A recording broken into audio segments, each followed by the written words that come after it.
Hi, it's Renee Peptides here with Eat, Evolve, Inspire. I haven't had a chance to catch up with you on the hormone replacement therapy, and I wanted to let you know where I'm at, some of the challenges that came up during the past 9 weeks, and the progress that's been made. So first things first, let's review. I was tested for hormones or lack of hormone balance about 3-4 months ago, and I'm working with a doctor who took a look at what's going on in my system, and it was determined that I was low on everything. I mean, everything. So testosterone, progesterone, estrogen, estradiol, and we mapped out a plan. All of that is on the website, and I'm happy to link back to it if you want to take a look at what the diagnosis and the recommended treatment was. So where we're at right now is I'm in about week 9.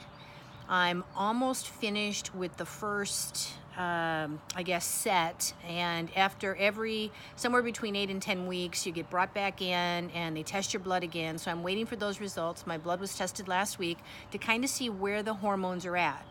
Now, some of the things that have happened since week 6 and now that was a challenge is my body started making some real progress, and you might see that I've now got some more definition back in my shoulders. I've kind of leaned out in my arms. I'm getting muscle mass again, and just overall I've lost some of the visceral fat that I started to accumulate and notice during my menopause years. So the last 3 to 4 years, it's just slowly been like a little bit of creep of just kind of some visceral fat, nothing major, but in areas where my body never stored.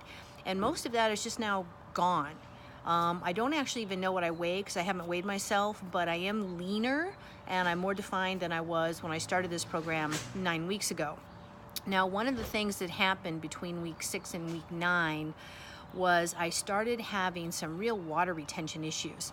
And I talked with the doc, so we made some changes, and 2 of the hormones that I take tend to create water weight in women, a little bit more so than men apparently.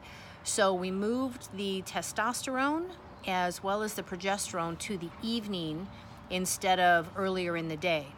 Now, the biggest challenge that happened with that is that I actually started retaining more water, and it was physically uncomfortable.